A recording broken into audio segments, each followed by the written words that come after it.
Olá, pessoal, boa noite. Novamente, né, oficialmente estamos abrindo mais uma terça-feira de Vencer Ágil Remoto.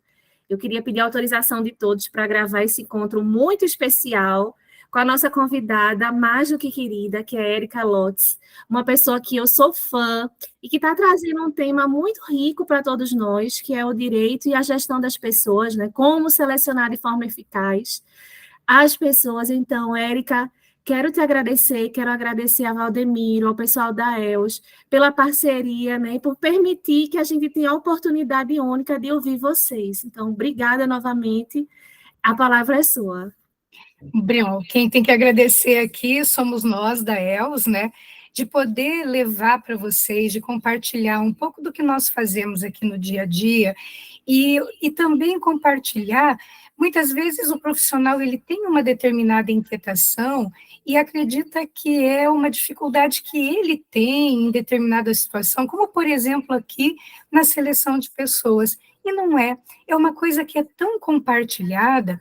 Então, é exatamente nesse sentido, dessa caminhada que nós fazemos aqui na ELS, na gestão de pessoas, desde 2017, que nós começamos a identificar algumas situações que os gestores passavam, que os diretores e os coordenadores passavam, e nós ficávamos olhando para aquilo e dizendo, puxa vida, isso poderia ser evitado. Ter selecionado um profissional, de repente, o que o profissional demonstrava na entrevista era uau, animador, né? Isso daí é para casar. E depois, no dia a dia, as coisas iam se revelando, um comportamentozinho aqui, outro ali, que não era compatível com uma cultura, dificuldades de desenvolver esse profissional, mais ou menos querendo colocar um quadrado dentro de um círculo. Não há nada de errado de ser quadrado ou de ser círculo. O que há de equívoco é que o cargo não era compatível com aquele perfil. Então, acabava judiando muito do profissional e judiando muito do escritório também, da gestão. Então, nesse sentido, nós temos acompanhado e tentado levar uma vida mais leve. E onde que começa isso, né? Começa na gestão da porta de entrada.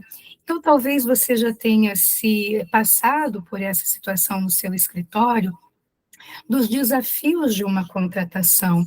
O processo seletivo, ele é muito mais profundo do que anunciar a vaga, selecionar os currículos e ir para a entrevista.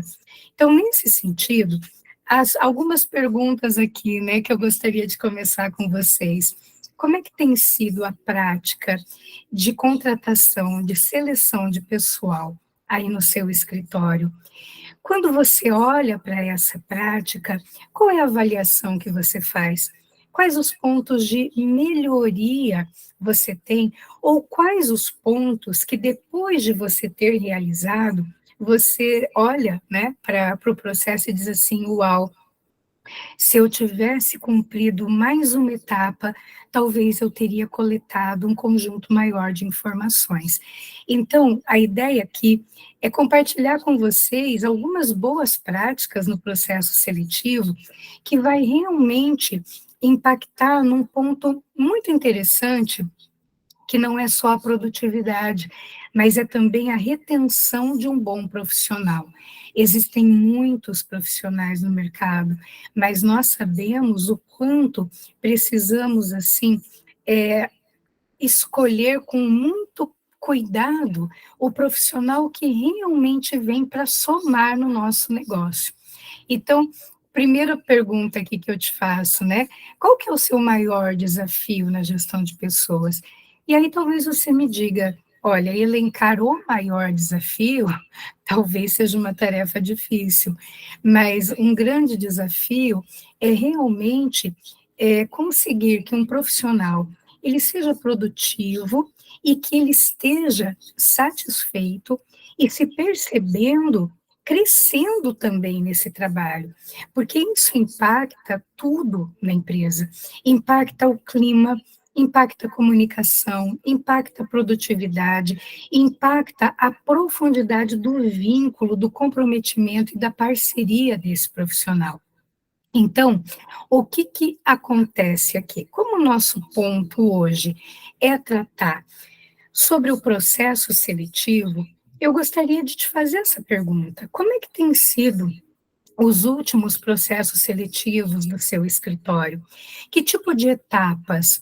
Como é que ela já começa por uma clareza de critério, tanto daquilo que é a entrega do cargo, quanto do perfil que você está procurando? Porque eu posso realmente me encantar com um candidato, me encantar. É, e aí ter a certeza que encontrei a pessoa certa. Mas esse encantamento, ele pode estar passando por um grande viés de subjetividade, de projeções e de uma série de coisas. Então, eu não posso contar apenas com o meu encantamento, com a intuição e com a sorte, para selecionar um candidato adequado para vir para compor o meu escritório. E é sempre muito interessante, aqui na ELS, nós utilizamos a questão, a frase, né? A premissa: não existe fracasso, o que existem são resultados. Se eu estou tendo, neste momento, um resultado diferente daquele que eu imaginei ter, é um grande convite para eu olhar para o meu procedimento e para aprender ali o que é importante fazer de diferente da próxima vez ou não fazer da próxima vez. Então, todo resultado que é utilizado, ele é uma escada para o aprimoramento de um processo. E isso é muito importante, porque aí já começa uma cultura da aprendizagem contínua, de aprender com aquilo que nos acontece no meio do caminho. Então, essa reflexão é uma reflexão que nós fazemos diariamente aqui na ELS, né? O que é que nós acertamos, o que é que nós podemos aprimorar. Essa cultura de aprendizagem eu quero levar para vocês também na questão do processo seletivo. Mas então vamos lá, porque a ideia aqui é compartilhar com vocês etapas mesmo que possam vir a ajudar. Então, o que que acontece? Muitas vezes nós abrimos um processo seletivo e fazemos o nosso melhor. Nós damos tudo do escritório, do que nós podemos fazer. E às vezes nós acabamos não utilizando determinada etapa e um método, porque o que que acontece? Quando eu utilizo um método, eu gasto muito menos energia e tenho muito melhor o meu resultado. Então, a chave para nós trabalharmos um bom processo seletivo, primeiramente, é olhar com muito carinho para todas as etapas que compõem essa jornada. E muitas vezes, o que, eu encontro pessoas que entendem que o processo seletivo ele acaba no momento da escolha do profissional. E no caso da assinatura do contrato, papelada, se for CLT, exame de admissão, não, não. O processo seletivo, ele só se encerra mesmo, ele começa com a divulgação da vaga, e ele só vai se encerrar mesmo no final do período de onboarding, que cada vez mais os nossos clientes têm colocado atenção para este processo. Então, eu vou explicar aqui rapidamente para você como que nós concebemos esse processo. Bom, primeira etapa é a divulgação da vaga, aí você faz lá a primeira triagem de currículos, você chama para um processo aqui, que ele está pequenininho, deixa eu ver se eu aumento aqui, ó. Então, a triagem de currículos, vou aumentar aqui que vai melhorar para você. Aqui, ó, a proposta de provas técnicas, porque isso é muito importante. Não, a prova técnica, ela vai, na verdade, te mostrar o que é que o candidato traz na bagagem em termos de conhecimentos, e se esses conhecimentos, eles são com o nível de conhecimentos que ele traz na bagagem, se é compatível com o que o teu escritório precisa para aquela vaga. E aí tem um outro ponto também. É importante não negligenciar as provas técnicas, porque mais que te dar um ranqueamento de qual é o candidato melhor aplicado, que teve uma melhor performance na prova técnica, vamos imaginar que você não escolha o candidato com a melhor performance. Essa prova técnica, ela vai te ajudar muito no período de onboarding, para que esse candidato se desenvolva tecnicamente. Então, você vai saber exatamente o que ele tem na bagagem e o que é importante que ele fortaleça para realmente performar como o escritório precisa. Depois das provas técnicas, é importante, aí é um ponto fundamental, que é onde eu quero tratar mais no nosso encontro de hoje, ir para um mapeamento de perfil comportamental. Então, esse mapeamento de perfil comportamental vai te trazer uma série de informações, se eu estou falando dos científicos, né, que é importante até mesmo, gente, para identificar o nível de engajamento desse profissional, quanto esse profissional é permeável à corrupção ou não. Imagina que você está contratando alguém para controladoria, ou para fazer uma coordenação administrativa financeira, que vai mexer com muito dinheiro, ou para fazer uma coordenação de uma equipe, e essa pessoa, eu tenho como saber exatamente se essa pessoa tem uma tendência a ter um perfil assediador, o quanto tolerante e permeável ele é à corrupção. Então, nós vamos falar sobre isso. Então, o mapeamento do perfil comportamental.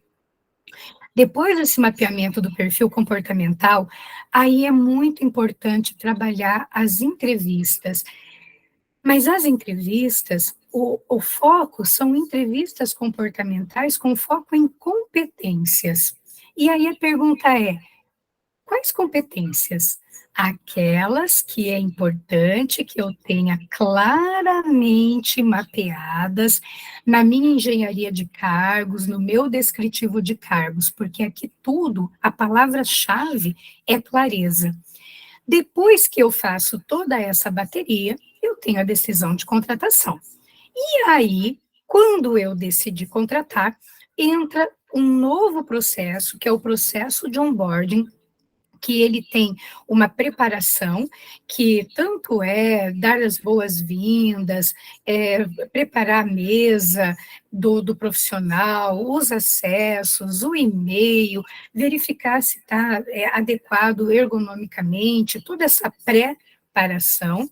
Tem todo um acompanhamento durante o primeiro dia, a primeira semana, ambientando esse profissional aos manuais, à cultura, aos trâmites, porque o onboarding, ele não é só adaptar o profissional à tarefa.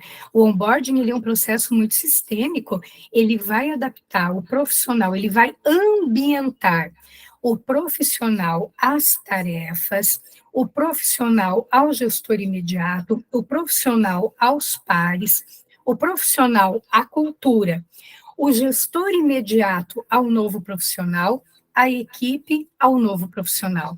E aí, o que acontece? O onboarding, ele nos revela elementos muito sutis de relacionamento, de adaptação, que pode ser que, por alguma variável que nós não controlamos e não podemos prever, não existe essa adaptação à cultura, ao ritmo, ao perfil do gestor.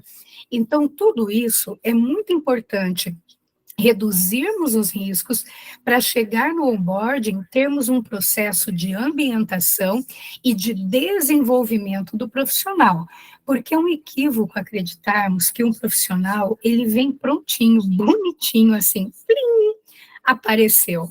Apareceu não. Vai aparecer características mais ou menos que se ambientam e requeridas pelo teu negócio.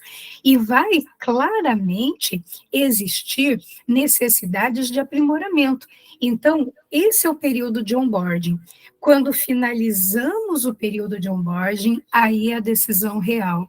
Vamos permanecer com esse profissional ou não.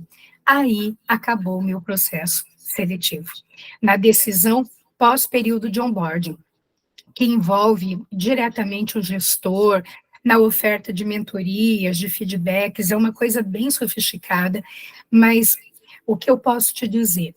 Os nossos clientes que têm aplicado o processo de onboarding dentro do procedimento, eles têm realmente identificado o quanto o novo profissional, ele fica muito mais seguro, muito mais confiante para poder realmente voar naquilo que ele é contratado.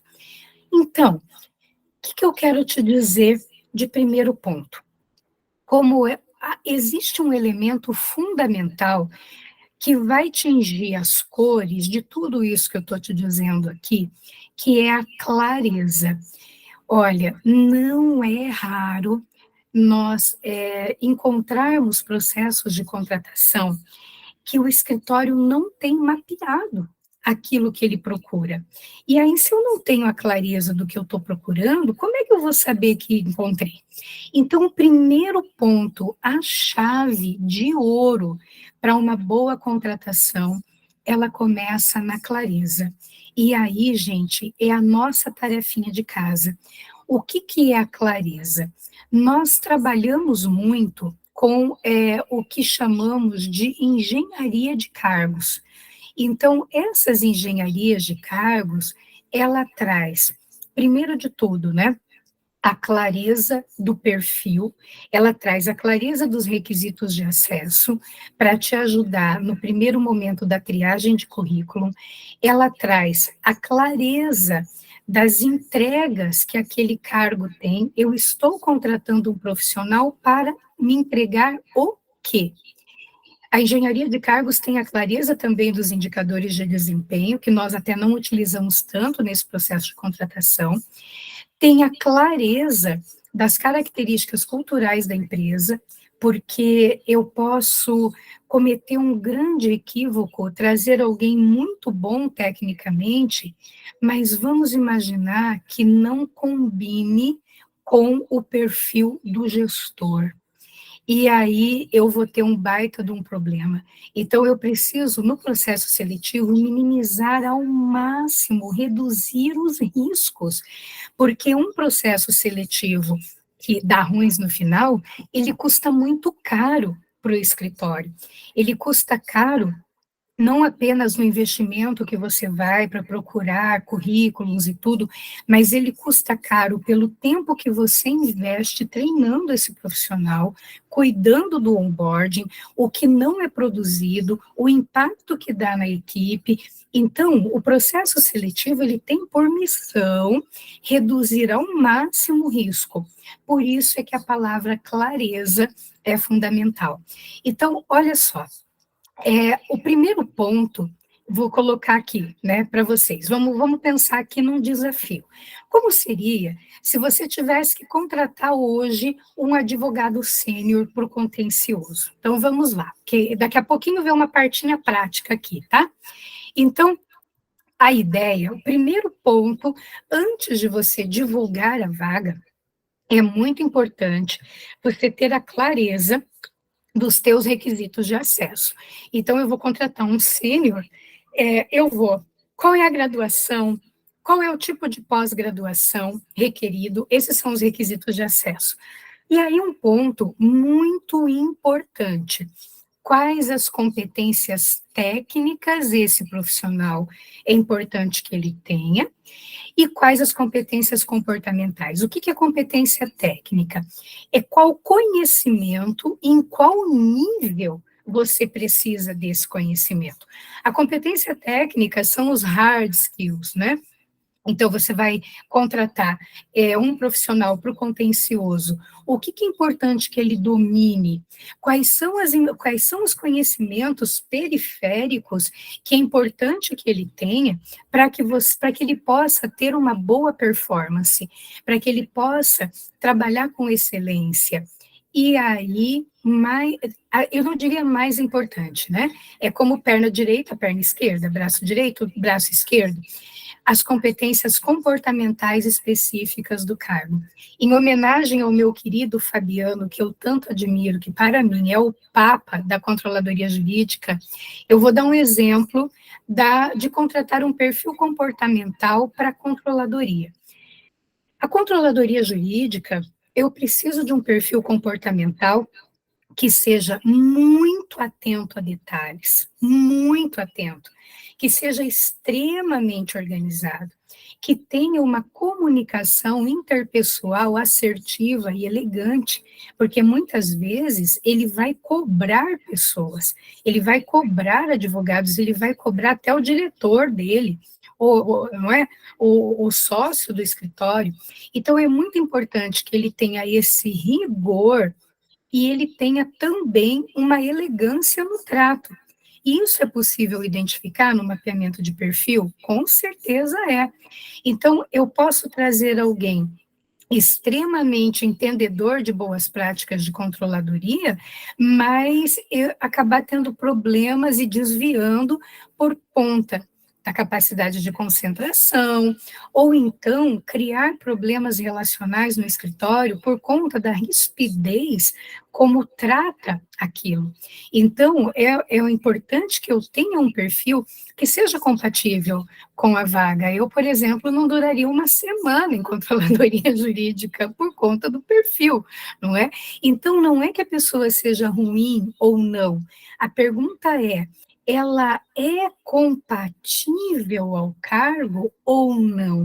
Porque se eu coloco alguém, eu vou dar uma chance, a pessoa precisa trabalhar, é muito nobre. Mas é importante pensar no desdobramento disso no médio e no longo prazo, até mesmo para a própria pessoa. Então, aqui a ideia é cuidar dos dois lados, tanto da empresa quanto do profissional. Então, vamos imaginar, outra coisa que é importante ter também é uma matriz de responsabilidades, é a descrição das entregas, o que aquela pessoa ela está sendo contratada para quê? Qual é a missão do cargo dela? Então, isso aqui é o básico do básico para começarmos um processo de contratação. Então, vamos imaginar aqui, né?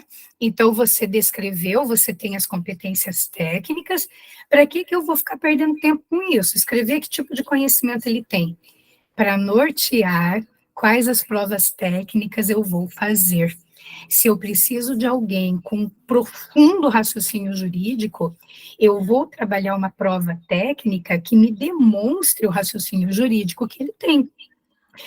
Então, é importante eu ter a clareza do que eu estou procurando, até para selecionar o modelo de prova técnica e o que eu vou compor. Note que não é para ranquear apenas, é também para identificar o que é importante que aquele profissional se desenvolva no período de onboarding. E daí, o mapeamento comportamental e as entrevistas é onde eu vou avaliar as competências comportamentais. Então, olha, só para nós fazermos um esquenta, porque o nosso tempo é bastante curto, eu quero colocar para vocês aqui, bom, um exemplo, né, de competências comportamentais: liderança, equilíbrio emocional, comunicação, proatividade, competências técnicas, conhecimento em direito previdenciário, direito civil, enfim, você vai colocando ali. Novamente, aqui as provas técnicas e aqui o perfil comportamental. Então, vamos lá. Vamos imaginar que fizemos um processo seletivo lá para o nosso advogado sênior e chegamos a 3 candidatos. Então, eu tinha o João, a Ana Paula e eu tinha o Jefferson, que gosta de ser chamado de Jeff. Os 3 advogados, o João, bacharelado em Direito, pós-graduado, tem experiência em prospecção de negócios, o que é uma coisa que interessa muito para essa vaga em questão, que nós estamos aqui no nosso desafio, tem experiência em gestão de equipes, bem bom. A Ana Paula é advogada, tem pós-graduação, também tem LLM, está fazendo um doutorando, tá doutorando em Direito, tem experiência em gestão de equipes, mas a praia dela, prospecção, não é uma coisa que ela...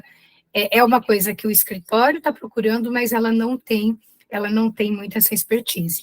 E temos aqui o Jefferson, que é advogado, ele tem pós-graduação em Direito Civil, pós-graduação em Processo Civil, tem experiência em prospecção de negócios e tem experiência em gerenciamento de pessoas. Então, depois do teu processo seletivo, vieram esses 3 candidatos. Aí, você recebeu o resultado das provas técnicas, que você pode fazer aí com o seu escritório ou terceirizar essa primeira etapa da chamada dos currículos, até mesmo a prova técnica. Aqui na ELS, nós temos um parceiro da LexNautas, o Bruno, que tem, assim, uma parceria conosco muito séria e que encontra os melhores candidatos para o processo seletivo do cliente, né? Então, eu fico muito tranquila de falar dele. Então, vamos imaginar que o Bruno da LexNautas nos mandou o resultado técnico dessas 3 pessoas. O João tem forte domínio de software, ferramenta jurídica, incluindo sistemas de gestão, tem conhecimento muito sólido e elevada capacidade de realizar análises complexas e elaborar peças eficazes, ofereceu pareceres e conselhos jurídicos relevantes em situações críticas e complexas. Olha que interessante esse candidato. Demonstrou elevada habilidade de comunicação oral e escrita, ágil na tomada de decisões, algumas bastante arrojadas e um tantinho arriscadas, e ele é totalmente orientado para resultados. Muito bem, vamos ver a Ana Paula. Resultado, resumido, tá, da Ana Paula. Relativo domínio de softwares, extenso conhecimento técnico na área previdenciária, que era o que interessava, incluindo legislação e jurisprudência, elevada capacidade de realizar análises complexas, ofereceu pareceres e conselhos jurídicos até que relevantes, tem uma boa habilidade oral e escrita, mas ela é muito ponderada na tomada de decisão, e ela demonstrou uma predileção por decisões que foquem mais na segurança do que no arrojo, e ela é altamente orientada para o alto padrão de serviço, ela é absolutamente técnica. E o Jefferson, ele já mostrou aqui, ele mostrou aqui um domínio bom de ferramentas jurídicas, demonstrou um conhecimento muito generalista, com maior domínio na área civil e processo civil, quer dizer, não vai tanto na linha que era importante ali para o escritório, demonstrou necessidade de aprimorar a capacidade de realizar análises complexas, né, se fosse... Então, ele não tem aquele amadurecimento nessas análises, ofereceu pareceres e conselhos jurídicos que demandam maior aprimoramento, e, sobretudo, no que tange a críticas em situações mais complexas, elevada habilidade em comunicação oral e escrita, ágil na tomada de decisões e orientado para pessoas e resultados, mas pessoas aparecendo em primeiro lugar. Aí a pergunta que eu te faço aqui, de bate-pronto. Qual candidato você selecionaria? O primeiro, o segundo ou o terceiro? Então, aqui eu tenho o João, muito raciocínio jurídico, domina uma fera tecnicamente, arrojado. A Ana Paula, que ela tem uma âncora de carreira mais de especialista, tanto que ela faz doutorado, mas ela já não é tão arrojada, ela não tem experiência em prospecção, algo que é bastante importante, ou o terceiro, né, que ele ainda precisa amadurecer, ele é voltado para pessoas e tudo mais. Quem você escolheria se olhasse apenas para o currículo? Então, vamos olhar uma coisinha interessante aqui, tá?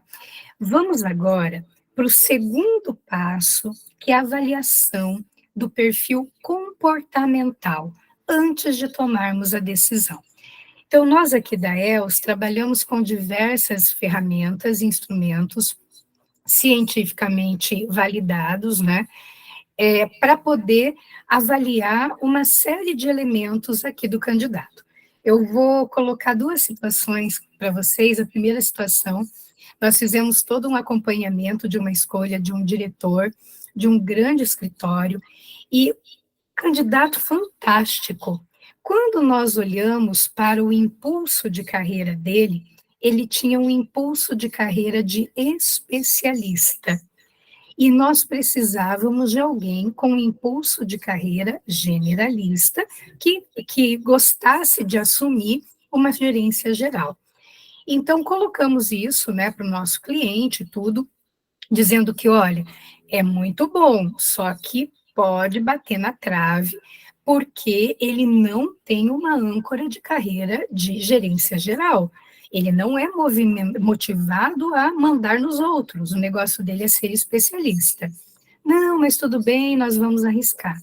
8 meses depois, ela estava com o processo seletivo aberto novamente, porque ele era muito bom tecnicamente, mas não tinha aquele desejo interno de coordenar uma equipe. Então, são elementos muito sutis para colocarmos a pessoa certa no lugar certo. Outra situação que tivemos foi uma associação de parceria e que nós colocamos para o nosso cliente, olha, vamos fazer um mapeamento para conhecer um pouquinho mais profundamente essa pessoa. E ele disse, não precisa. Ele é meu irmão, não é meu brother, não, eu confio plenamente. Tempos mais tarde, lamentavelmente, o nosso cliente não nos deu uma boa notícia, que realmente ele levaria bastante tempo para se recuperar do golpe que havia levado. E aí você vai me dizer, mas espera lá, tem algum instrumento que realmente pode me avaliar o risco que eu estou correndo com uma contratação? Sim, tem. E eu vou mostrar aqui rapidamente alguns elementos que demonstram que nós temos que tomar um pouquinho de cuidado. Então, para essa análise que eu vou trazer aqui para vocês, eu vou trabalhar com 5 dimensões. Cada dimensão tem 6 facetas. Cada dimensão dessa me mostra mais 6 elementos importantes para eu saber combinar. Então, o neuroticismo, que é a emocionalidade negativa, é a propensão que a pessoa tem para agressividade, para melancolia, para se preocupar exageradamente com o que as pessoas pensam, a vulnerabilidade ao estresse. Então, vamos imaginar, se você vai contratar alguém, tanto para uma controladoria, para uma coordenação, para lidar com causas mais complexas, e essa pessoa, ela tem ela tem assim uma alta vulnerabilidade ao estresse, e isso pode comprometer, isso pode colocar essa contratação em risco, porque a pessoa com alta vulnerabilidade ao estresse, ela pode, num determinado momento, não pensar e tomar decisões com tanta clareza. Uma pessoa com alto neuroticismo, uma elevada agressividade, ela pode ser muito boa tecnicamente, mas ela pode massacrar a equipe que ela tem. E aí o escritório, né, resolve um problema que ela é boa tecnicamente e cria outros tantos relacionais que comprometem a qualidade do clima. A extroversão é o quanto a pessoa é orientada para fora, o quanto a pessoa é orientada para dentro. A abertura a experiências, o quanto ela é mais conservadora, o quanto ela é mais disposta a experimentar coisas diferentes. A amabilidade, que é um preditor muito importante dos relacionamentos positivos, e a conscienciosidade, que é um preditor muito importante da responsabilidade, do foco, da organização. Então, como o nosso tempo é curto, eu vou escolher alguns elementos muito importantes para você poder avaliar quanto é essencial irmos um pouquinho mais a fundo nos nossos processos de contratação. E eu vou entrar aqui no neuroticismo. Neuroticismo, ela tem uma relação muito forte, ou ela pode ser denominada de emocionalidade negativa. Então, refere-se à estabilidade ou à instabilidade emocional, a tendência de experimentar emoções negativas e ser mais propensos a se sentir emocionalmente instáveis e reagir de formas muito intensas a situações estressantes. Então, quando eu olho para o neuroticismo, eu preciso avaliar, né, a ansiedade, a raiva, a melancolia. Então, note, o nosso primeiro candidato, ele tem baixa ansiedade. Nossa segunda candidata, ela tem uma propensão a se preocupar, né? Porque a ansiedade ela é uma antecipação de eventos negativos que na maioria das vezes não ocorrem, mas o problema da ansiedade é que tira a pessoa do aqui e agora. E o nosso terceiro candidato também tem baixa ansiedade. Agora, olha aqui, olha, o nosso candidato de ouro, temos que tomar um cuidadinho com ele aqui, porque ele já não consegue, ele já tem uma tendência a um pouquinho mais de agressividade. O nossa segunda candidata, já para tirá-la para deixar ela irritada, precisa de muita coisa. O nosso terceiro candidato, ele também ele não tem sangue de barata, mas ele não é uma pessoa explosiva ou que vai de 0 a 150 em 1 segundo, né? Então, isso aqui é importante. A melancolia. O nosso primeiro candidato tem baixa melancolia, a nossa segunda candidata tem alta melancolia, embora essa avaliação seja subclínica, ou seja, isso daqui não é um mapa psicológico de personalidade, porque isso aqui não é um instrumento, esse é um instrumento para não psicólogos, existe um instrumento para psicólogos que é completamente diferente, aí ele é clínico, né, isso aqui não é laudo de personalidade, isso aqui é um mapeamento de personalidade, é mapeamento apenas. O que é personalidade? São blocos de conduta mais ou menos constantes que nós levamos ao longo da vida. Ele é tanto formado pela questão biológica, em grande medida, a personalidade é determinada biologicamente, ela recebe fortes influências culturais, e ela também recebe influência do nosso desejo de transformação. Então, vamos imaginar, é uma pessoa que é alta conscienciosidade, mas ela é baixa na faceta organização, é como se a personalidade dela fosse um jardim. Então, ela tem diversas flores, mas a flor da organização ela não tem, mas ela pode buscar e ela pode plantar, ela pode cultivar, por desejo dela, por assumir esse desejo, por colocar o foco e energia para trabalhar aquele elemento que ela não tem no jardim. Então, muito cuidado nós temos que ter para não sair por aí rotulando pessoas. Isso aqui é um mapeamento. Olha só, a autoconsciência tem uma relação do que os outros vão pensar de mim. Então, muitas pessoas dizem, eu não falo em público porque eu tenho timidez. Não tem nada, porque eu sou introvertido, desculpe. Não tem nada que ver com introversão. Tem a ver com este elemento aqui, que é o quanto eu me preocupo com o que os outros vão pensar de mim. Olha, o nosso primeiro candidato tem baixa, o nosso segundo candidato alto, o terceiro tá ok. Agora, olha isso aqui. Impulsividade é a propensão que a pessoa tem de agir praticamente sem pensar. Quanto menor a impulsividade, mais a pessoa avalia, pensa antes de agir, e aí evita de dar ruins no final.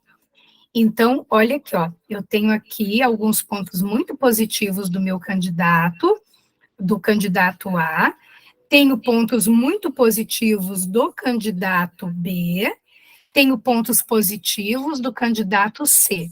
Agora, olha aqui, ó, aqui eu já começaria a me preocupar com a segunda candidata por conta da alta vulnerabilidade. Então, ela é mais suscetível aos estressores. Então, o que eu te diria aqui? Ela pode ser mais sensível às situações desafiadoras da vida, enquanto o candidato 1 e o candidato 3 já tem o lombo duro para pancada, aguenta o tranco, que dependendo do cargo, eu preciso de alguém que aguente o tranco, porque se eu contrato para um cargo de gestão uma pessoa que ela tem alta vulnerabilidade, eu estou correndo o risco de adoecer essa pessoa, dependendo das demandas que vêm. Então, aqui eu já tenho um mapa muito interessante. Aqui nós já temos algumas luzes vermelhas se acendendo, principalmente em relação ao meu lindo candidato A, o João, né? Que o cara mói no raciocínio jurídico, tem experiência, foco no resultado, sabe aquele para casar, né? Ó, já está vendo aqui que o João talvez não seja tão interessante assim como eu imaginava no primeiro momento. Vamos mais fundo. Eu não vou passar todas, tá, gente? Porque nosso tempo tá, eu tenho 10 minutos aqui, eu quero dar esse recadinho aqui. Outra coisa que é muito importante, amabilidade. A amabilidade é um preditor das relações positivas. Então, eu tenho na amabilidade a confiança, a moralidade, o altruísmo, a cooperação, a modéstia, a empatia. Não necessariamente a palavra, ela tem a ver com aquilo que nós entendemos no senso comum. Então, olha aqui, ó, confiança. O João, ele é bem desconfiado. Já o candidato, o Jefferson, ele já tende a confiar nas pessoas. Agora, aqui lascou geral, na minha opinião, para o candidato A. O que é a moralidade? Olha só, gente, aqui, ó, a alta moralidade tem uma relação muito forte com baixa permeabilidade à corrupção, eu não me apropriar do trabalho que não é meu, eu não relativizar determinados valores. Então, essa baixa moralidade aqui me acende uma luz vermelha sobre uma série de comportamentos de risco. Então, e olha o ponto interessante também. Aqui eu tenho baixíssima moralidade, aqui eu tenho um baixo altruísmo, que é aquela relação do quanto eu realmente gosto de cooperar com os outros, então eu já estou tendo aqui um preditor de uma liderança não tão positiva assim. Eu tenho uma baixa cooperação. O que é o indicador da cooperação? É o quanto a pessoa faz de tudo para não entrar numa briga. Então, você vê, a Ana Paula, ela tem alta cooperação, ela evita briga, ela evita confrontos. Para ela, um ambiente harmônico é muito importante. Agora, aqui eu tenho um equilíbrio, aqui eu tenho uma pessoa que não evita confrontos. Até aí, tudo bem. Se ele tivesse uma alta moralidade e uma alta empatia, não seria problema nenhum. Note que nenhum item pode ser avaliado isoladamente. É importante combinar esses itens aqui e com os itens anteriores também. Imagina, tá? Uma baixa cooperação com uma alta impulsividade, gente. A confusão, o tipo de briga pode gerar até uma questão de um assédio moral, uma baixa moralidade com uma alta impulsividade. Eu posso estar muito predisposto a suborno, eu posso estar eu posso ter aqui, é claro que nós teríamos que investigar um pouquinho mais para ver o grau de comportamento de risco, tá? Que nós conseguimos mapear por um instrumento científico o grau de risco de você trazer esse profissional, desde assédio moral, assédio sexual, apropriação indébita. Então, aqui já me chama um monte de atenção para eu pegar minha lente e procurar um pouquinho mais. Modéstia, ele tem baixa modéstia, ou seja, que ele quer o louro para ele quer o status, e tem baixa empatia. Então, aqui eu estou diante de uma situação seguinte, é muito bom tecnicamente o meu primeiro candidato, mas eu sei que eu posso correr riscos na conduta, no relacionamento, na permeabilidade à corrupção. Ao passo que a candidata Ana Paula, ela tem esse probleminha de vulnerabilidade ao estresse, que é importante que ela trabalhe, mas ela teria um autopreditor, assim como o Jefferson, de uma liderança ou uma parceria positiva, de relacionamento positivo.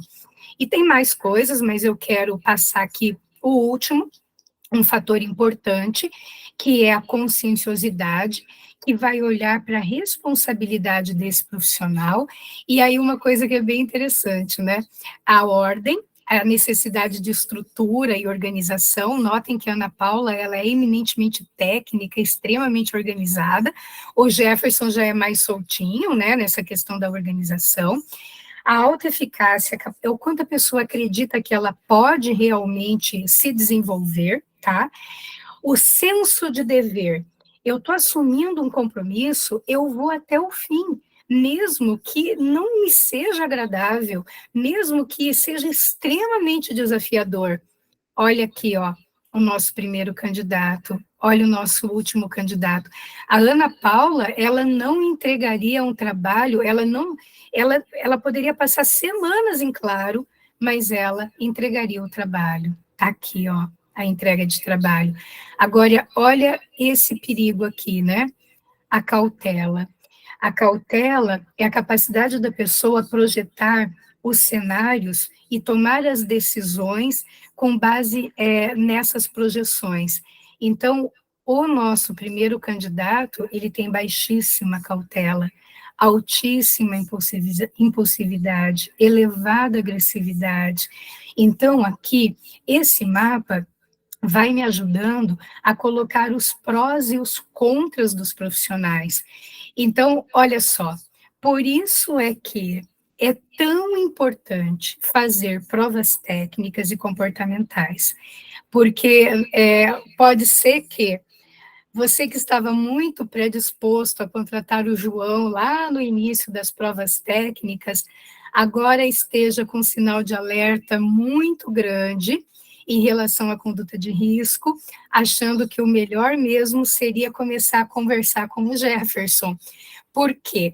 Porque o perfil comportamental dele é um perfil que tem um preditor de uma liderança positiva, que tem um preditor equilibrado em termos de conscienciosidade, e que aí, qual é a minha decisão, então?